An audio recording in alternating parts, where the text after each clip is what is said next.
أعوذ بالله من الشيطان الرجيم. بسم الله الرحمن الرحيم.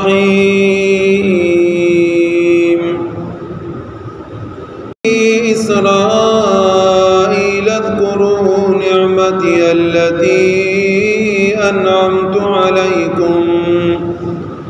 اے اولاد یعقوب یاد رکھو نعمتی میرے انعامات کو، میرے نعمتوں کو، التی انعمت علیکم کہ جو میں نے تم پر کی، وانی فضلتکم علی العالمین اور میں نے تمہیں فضیلت دی تمام عالم پر. واتقوا يوما لا تجزي نفس عن نفس شيئا. ڈرو اس دن سے کہ فائدہ نہیں دے گا ایک جان دوسرے جان کو ذرہ برابر. ولا يقبل منها عدل اور نہ قبول کیا جائے گا اس سے کوئی بدلہ. ولا تنفعها شفاعہ اور نہ فائدہ دے گا ان کو کوئی سفارش. ولا هم ينصرون اور نہ ہوگی ان کی کوئی مدد. ولا تنفعها شفاعة ولا هم ينصرون اور فائدہ نہیں دے گا ان کو شفاعت اور نہ ان کی امداد کی جائے گی. اولاد یعقوب بنی اسرائیل کو الف لام میم پارے میں یہ تیسرا خطاب ہے اور ارشاد ہے. تیسرا مرتبہ ہے کہ اللہ رب العزت نے یا بنی اسرائیل فرمایا، اور یہ جو تیسرا مرتبہ ہے بس یہ آخری مرتبہ.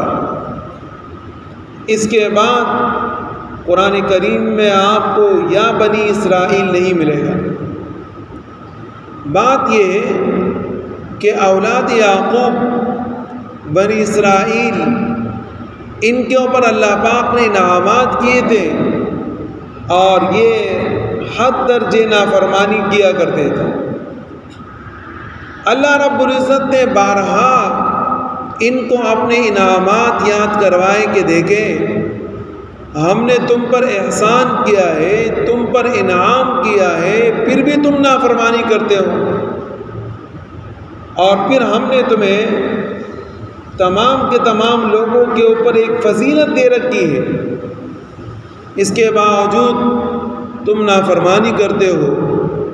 تو ایک مرتبہ ان سے ارشاد ہوا یہ تابعدار نہ بنے، دوسری مرتبہ ان سے ارشاد ہوا پھر بھی صحیح نہیں ہوئے، آخر تیسری مرتبہ اللہ رب العزت نے یا بنی اسرائیل کہہ کر ان کو پکارا کہ اولاد یعقوب بنی اسرائیلو ہم نے تم پر انعامات کیے اور یہ آخری مرتبہ ہے.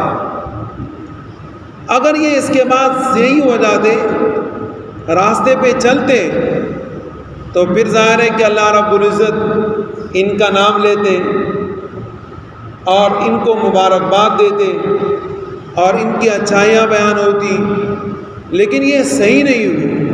جب نہیں ہوئے تو پھر اس تیسری مرتبہ کے بعد اللہ رب العزت نے ان کو یا بنی اسرائیل کہہ کر خطاب نہیں فرمایا. دیکھیں یہ محبت کی ایک بہت بڑی نشانی اور علامت ہوا کرتی ہے کہ آپ کا نام لیا جائے اور اللہ رب العزت پھر آپ کا نام لے تو اس کے باوجود بھی آپ اپنے مرتبے کو نہیں پہچانتے. ظاہر ہے کہ پھر تو ذلت ہوگی اور خواری ہوگی. نبی اکرم صلی اللہ علیہ وسلم کی زوجہ محترمہ حضرت خدیجۃ الکبریٰ رضی اللہ تعالی عنہا اللہ رب العزت کی طرف سے ان کو سلام آیا تو بڑی خوش ہوئی کہ اللہ کا مجھے سلام آیا تو ظاہر ہے کہ یہ کس کو نصیب ہوگا۔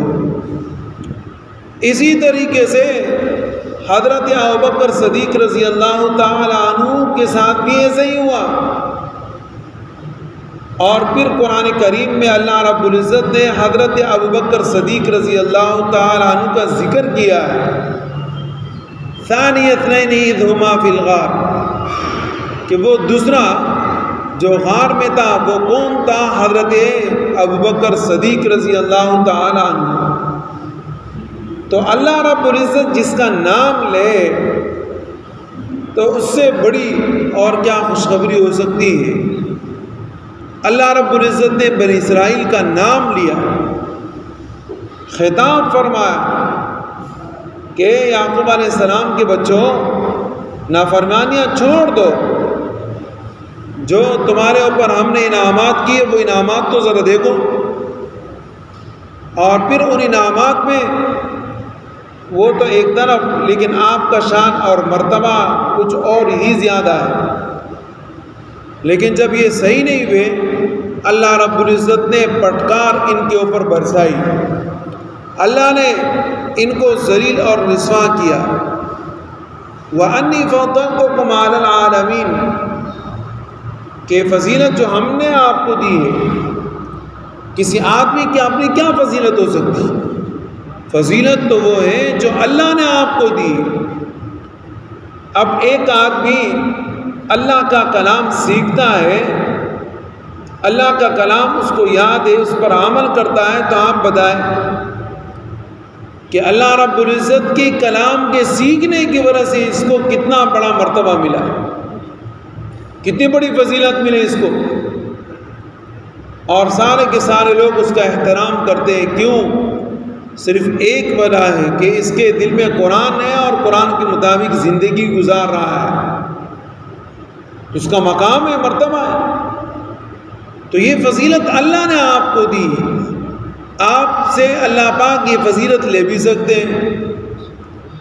تو بار بار خطاب کے بعد اگر آپ سدھرتے نہیں ہیں تو پھر تو ظاہر ہے آپ کی فضیلت تو اللہ نے آپ کو دی، آپ سے اللہ پاک واپس لے لیں گے، اللہ نے اسے واپس لے لی، اور جب واپس لے لی تو پھر ظاہر ہے کہ ایک آدمی جب اللہ کا نافرمان ہوتا ہے پھر اللہ رب العزت کا کار ان پر برستا ہے، اور اللہ کا کار بنی اسرائیل کے اوپر برسا۔